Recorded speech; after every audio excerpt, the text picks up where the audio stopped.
इस अध्याय में हम भगवान शिव के लिंग एवं साकार विग्रह की पूजा के रहस्य तथा महत्व का वर्णन के बारे में जानेंगे। ये विघ्नेश्वर संहिता का 6 से 9 तक अध्याय है। सूची कहते हैं शौनिक, जो श्रवण, कीर्तन और मनन इन तीनों साधनों के अनुष्ठान में समर्थ न हो, वह भगवान शंकर के लिंग एवं मूर्ति की स्थापना करके नित्य उसकी पूजा करे तो संसार सागर से पार हो सकता है। वंचना अथवा छल न करते हुए अपनी शक्ति के अनुसार धनराशि ले जाए और उसे शिवलिंग अथवा शिवमूर्ति की सेवा के लिए अर्पित कर दे। साथ ही निरंतर उस लिंग एवं मूर्ति की पूजा भी करे। उसके लिए भक्ति भाव से मंडप, गोपुर, तीर्थ, मठ एवं क्षेत्र की स्थापना करे तथा उत्सव रचाए। वस्त्र, गंध, पुष्प, धूप, दीप तथा पूजा और शाक आदि व्यंजनों से युक्त भांति भांति के भक्ष्य भोजन अन्न नैवेद्य के रूप में समर्पित करे। छत्र, ध्वजा, व्यंजन, चामर तथा अन्य अंगों सहित राजोपचार की भांति सब सामान भगवान शिव के लिंग एवं मूर्ति को प्रदक्षिणा, नमस्कार तथा यथाशक्ति जप करे।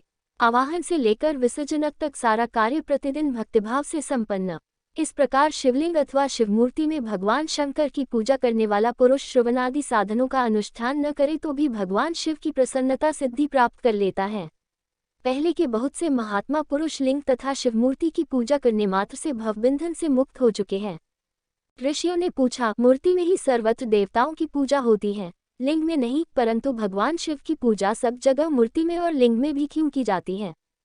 सूत जी ने कहा, मुनीश्वरों, तुम्हारा यह प्रश्न तो बड़ा ही पवित्र और अत्यंत अद्भुत है।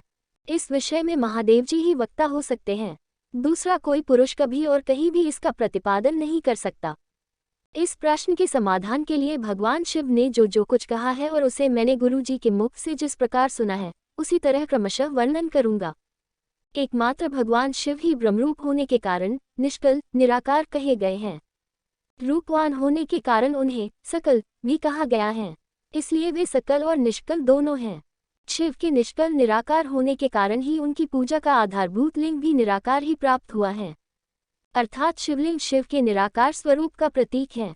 इसी तरह शिव के सकल या साकार होने के कारण उनकी पूजा का आधारभूत विग्रह साकार प्राप्त होता है, अर्थात शिव का साकार विग्रह उनके साकार स्वरूप का प्रतीक होता है। सकल और अकल समस्त अंग आकार सहित निराकार रूप होने से ही वे ब्रह्म शब्द से कहे जाने वाले परमात्मा हैं।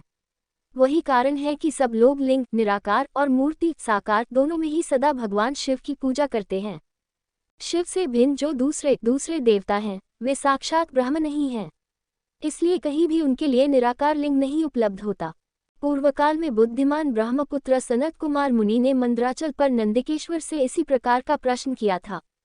सनत कुमार बोले, भगवान शिव से भिन्न जो देवता हैं, उन सब की पूजा के लिए सर्वत्र प्रायः वेद मूर्ति मात्र ही अधिक संख्या में देखा और सुना जाता है।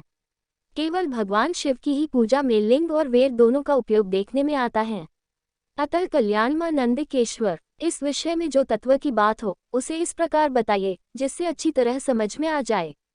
नंदिकेश्वर ने कहा, निष्पाप ब्रह्म कुमार, आपके इस प्रश्न का हम जैसे लोगों के द्वारा कोई उत्तर नहीं दिया जा सकता, क्योंकि यह गोपनीय विषय है और लिंग साक्षात ब्रह्म का प्रतीक है। तथापि आप शिव भक्त हैं, इसलिए इस विषय में भगवान शिव ने जो कुछ बताया है उसे ही आपके समक्ष कहता हूँ। भगवान शिव ब्रह्मस्वरूप और निष्कल निराकार है, इसलिए उन्हीं की पूजा में निष्कल लिंग का उपयोग होता है। संपूर्ण वेदों का यही मत है। सनत कुमार बोले, महाभाग योगींद्र, आपने भगवान शिव तथा दूसरे देवताओं के पूजन में लिंग और वेद के प्रचार का जो रहस्य विभाग पूर्वक बताया है वह यथार्थ है। इसलिए लिंग और वेद की आदि उत्पत्ति का जो उत्तम वृत्तांत है उसी को मैं इस समय सुनना चाहता हूँ। लिंग के प्राकट्य का रहस्य सूचित करने वाला प्रसंग मुझे सुनाइए। इसके उत्तर में नंदिकेश्वर ने भगवान महादेव के निष्कल स्वरूप लिंग के आविर्भाव का प्रसंग सुनाना आरंभ किया।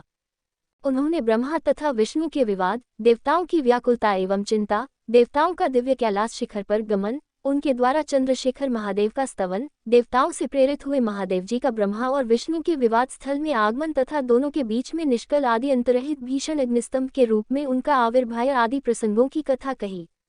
तदनंतर श्री ब्रह्मा और विष्णु दोनों के द्वारा उस ज्योतिर्मय स्तंभ की ऊंचाई और गहराई का थाह लेने की चेष्टा एवं केतकी पुष्प के शाप वरदान आदि के प्रसंग भी सुनाए। ओम नमः शिवाय। ये अध्याय समाप्त हुआ। अगर आपको हमारी कथा अच्छा लगे तो इसे अपनी प्रियजनों को शेयर करें। धन्यवाद।